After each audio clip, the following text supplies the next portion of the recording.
धोंडे जेवण झालं। तिसऱ्या दिवशी पत्नीला जंगलात नेऊन मुलांच्या समोर का संपवलं? दगडू पत्नी 2 मुलांना घेऊन गावी निघालेला होता। वाटेतच त्याने गाडी थांबवली। कोणाला काही कळण्याआधीच त्याने डिकीत लपवून ठेवलेली नायलॉन दोरी काढली आणि पत्नीच्या गळ्याभोवती फास टाकून आवळू लागला। ती जीव वाचवण्यासाठी धडपडू लागली, पण त्याने फास पूर्ण ताकदीने आवळण्यास सुरुवात केली। हे पाहून त्याची 2 मुले भीतीने थरथर कापू लागली। आपला बाप आता आपल्यालाही मारेल या भीतीने त्या पोराने पळ काढला। बाजूच्या गावात जाऊन लोकांना त्या मुलांनी सांगितले की आमचे वडील आमच्या आईला मारत आहेत। हे ऐकून लोक मदतीसाठी धावून आले, पण तोवर तिचा जीव घेऊन तो पसार झालेला होता।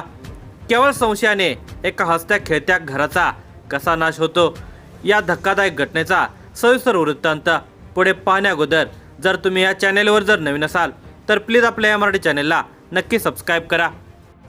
बुधवारी सकाळीच अखेर पत्नीच्या हत्येचा प्लॅन फत्ते करण्याचा अंतिम आराखडा दगडू अशोक मध्ये वय वर्ष 40 याच्या डोक्यामध्ये तयार होता। त्याने सकाळी पत्नी कांताबाई दगडू मध्ये वय वर्ष 33 हिला सांगितले होते, चल आपण पुन्हा एकदा तुझ्या माहेरी सासरवाडीला गुजरदरी येथे जाऊन येऊया। माहेरी जायचे म्हटल्यावर पत्नी कांताबाई तयार झाली। आपला प्लॅन फत्ते होण्याचे चित्र स्पष्ट होताच दगडूने बाजूला जाऊन आपला सहकारी आणि नातेवाईक भीमाला सावध केले। 8 दिवसांपूर्वीच सण करून आल्यामुळे आणि पती स्वतःहून माहेरी नेण्यास तयार झाल्यामुळे कांताबाईच्या मनामध्ये शंकेला वाव नव्हता। ती आनंदाने तयार झाली। दगडूने आपल्या दोन्ही मुलांनाही सोबत घेण्याचे ठरवले, जेणेकरून कोणालाही संशय येणार नाही आणि प्रवासाचा बनाव अगदी खरा वाटेल। दगडूने घरून निघण्यापूर्वीच एक भयानक तयारी केलेली होती। त्याने घरातून एक मजबूत नायलॉनची दोरी घेतली आणि ती आपल्या काळ्या रंगाच्या दुचाकीच्या डिक्कीमध्ये लपवून ठेवली। ही नायलॉनची दोरी म्हणजेच कांताबाईच्या मृत्यूचा फास होता। पत्नी आणि 2 निष्पाप मुलांना दुचाकीवर बसवून दगडू कळंकी गावातून बाहेर पडला। कांताबाईच्या मनामध्ये माहेरच्या माणसांना भेटण्याचा आनंद होता, तर मुलांच्या मनामध्ये गाडीवर फिरण्याचा उत्साह। मात्र दुचाकी चालवणाऱ्या दगडूच्या डोक्यामध्ये केवळ आणि केवळ खुनाचा थरार सुरू होता। कळंकी गावापासून निघाल्यानंतर दुचाकी साधारणपणे 4 किलोमीटर पुढे आली। आता समोर होता चिवळी गावचा दुर्गम आणि नागमोडी वळणाचा डोंगरघाट। हा घाट रस्ता अतिशय निर्जन आणि दोन्ही बाजूंना दाट झाडी असलेला आहे। 8:30 ते 9 वाजण्याच्या दरम्यान दगडूची दुचाकी चिवळी घाटातील सर्वात निर्जन टप्प्यावर येऊन पोहोचली। रस्त्याच्या आजूबाजूला दूर दूरपर्यंत कोणीही माणूस दिसत नव्हता। हीच ती वेळ आणि हीच ती जागा जिची दगडू वाट पाहत होता। त्याने अचानक घाटाच्या मधोमध आपली दुचाकी थांबवली। गाडी थांबताच कांताबाईने विचारले असे, गाडी का थांबवली? मात्र दगडूने काही उत्तर न देता जराही वेळ न गमावता दुचाकीची डिक्की उघडली आणि नायलॉनची दोरी बाहेर काढली। कांताबाईला काही समजण्याच्या आतच दगडूने हिंस्र पशुसारखी तिच्यावर झडप घातली। त्याने ती नायलॉनची दोरी तिच्या गळ्याभोवती टाकली आणि दोन्ही हाताने पूर्ण ताकदीनिशी दोरी आवळण्यास सुरुवात केली। सोडा मला, काय करता हे? असा कांताबाईचा आर्त आक्रोश त्या घाटामध्ये घुमला। ती स्वतःचा जीव वाचवण्यासाठी धडपडू लागली, मात्र संशयाच्या राक्षसाने वेढलेल्या दगडूमध्ये दयामाया उरलेली नव्हती। तो अधिकच जोराने दोरे आवळत गेला। हा सर्व भयानक प्रकार दुचाकीजवळ उभी असलेली त्याची 2 लहान मुले उघड्या डोळ्याने पाहत होते। स्वतःचा सक्का बाप डोळ्यांदेखत त्यांच्या आईचा गळा दाबून तिचा जीव घेत होता। बाबा, आईला मारू नका, आईला सोडा असे म्हणत ती मुले रडू लागली, ओरडू लागली।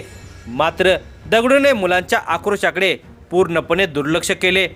कांताबाईचा श्वास कोंडला, तिचे शरीर हळूहळू शांत झाले आणि काही मिनिटांतच तिने त्या दुर्गम घाटामध्ये अखेरचा श्वास घेतला।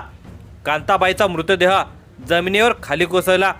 आपल्या आईचा जीव गेला आहे हे पाहताच तो नराधम बाप आपल्यालाही मारून टाकेल या भीतीने ती दोन्ही मुले जीवाच्या आकांताने रस्त्यावरून मागे पळत सुटली।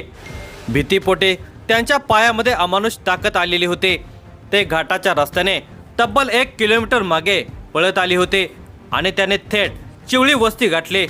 चिवळी वस्तीमध्ये पोहोचताच मुलांना रडताना आणि घाबरलेल्या अवस्थेमध्ये पाहून तेथील नागरिक गोळा झाले।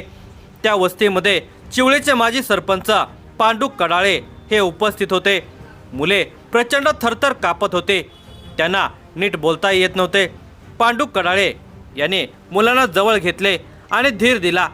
तेव्हा त्या चिमुरड्याने रडत रडत सांगितले, आमच्या वडिलांनी आईला मारून टाकले आहे। चिवळी घाटात आईचा गळा दाबला आणि वडिलांच्या सोबत त्या काळ्या दुचाकीवर आणखी एक जण आहे। मुलांच्या तोडून हे ऐकताच माजी सरपंच पांडू कडाळे यांच्या अंगावर काटा आला। त्याने एक क्षणही वाया न घालवता वस्तीतील इतर नागरिकांना एकत्र केले। ते सर्वजण धावत आणि वाहनाने घटनास्थळाच्या दिशेने निघाले। घाटामध्ये पोहोचताच त्यांना रस्त्याकडेला कांताबाई मृत अवस्थेमध्ये पडलेली दिसली। तिच्या गळ्यावर नायलॉन दोरी आवळल्याच्या स्पष्टपणे आणि गडद खुणा होत्या। चेहरा निळा पडला होता। दगडू आणि त्याचा तो अज्ञात साथीदार तिथून पसार झाले होते। पांडू कडाळे यांनी तत्काळ या घटनेची माहिती कन्नड ग्रामीण पोलीस ठाण्याला दिली। पत्नीचा खून करून पोटच्या मुलांना वाऱ्यावर सोडून पाहिलेला दगडूमध्ये याच्या मनामध्ये नेमके काय सुरू होते, मात्र त्याला कायद्याच्या आणि पोलिसांच्या ताकदीची जाणीव झाली असावी। गुन्हा लपवणे अशक्य आहे, त्यामुळे हे समजल्यामुळे त्याने एक वेगळीच खेळी खेळली। तो थेट कन्नड ग्रामीण पोलीस ठाण्यामध्ये पोहोचला। पोलीस ठाण्यात तैनात असलेल्या कर्मचाऱ्यांच्या समोर जात त्याने अत्यंत निर्विकार चेहऱ्याने आणि थंड डोक्याने आपल्या गुन्ह्याची कबुली दिली। तो पोलिसांना म्हणाला, मी माझ्या पत्नीचा दोरीने गळफास लावून जीव घेतला। तिचा मृतदेह चिवळी घाटामध्ये पडलेला आहे। मला अटक करा। स्वतः पती पोलीस ठाण्यामध्ये येऊन आपल्या पत्नीच्या हत्येची कबुली देत आहे हे ऐकून पोलीस ठाण्यातील अधिकारी आणि कर्मचारी चक्रावून गेले। गुन्ह्याचे गांभीर्य आणि अमानुषता लक्षात घेऊन कन्नड ग्रामीण पोलीस ठाण्याचे सहाय्यक पोलीस निरीक्षक नारायण गीते तत्काळ ॲक्शन मोडमध्ये आले। त्यांनी आरोपी दगडूमध्ये याला तात्काळ ताब्यात घेण्याचे आदेश दिले आणि पोलिसांची चक्रे वेगाने फिरू लागली। कळंकी येथे मिळालेल्या माहितीनुसार या पती पत्नीमधील वाद काही नवीन नव्हता। वर्षांपूर्वी त्यांच्यामध्ये चारित्र्याच्या संशयावरून खूप मोठे भांडण झाले होते। दगडूच्या सततच्या जाचाला आणि संशय त्रासाला कंटाळून कांताबाई आपल्या दोन्ही मुलांना घेऊन माहेरी म्हणजेच गुजरदरी येथे निघून गेले होते। पती पत्नीमधील हा वाद टोकाला पोहोचला तेव्हा समाजातील ज्येष्ठ व्यक्तींनी यात मध्यस्थी करण्याचे ठरवले। त्यानुसार आदिवासी पंचायतीची एक महत्त्वाची बैठक बोलावण्यात आली। या पंचायतीमध्ये दगडूला चांगलेच फटकारण्यात आले। कांताबाईलाही मुलांच्या भविष्यासाठी संसारामध्ये परत येण्याची विनंती करण्यात आली। अखेर नातेवाईक आणि पंचायतीच्या शब्दाचा मान राखून कांताबाई पुन्हा कळंकी येथे दगडूसोबत संसार करण्यासाठी परत आले। काही महिने संसार सुरळीत चालल्यासारखा वाटला।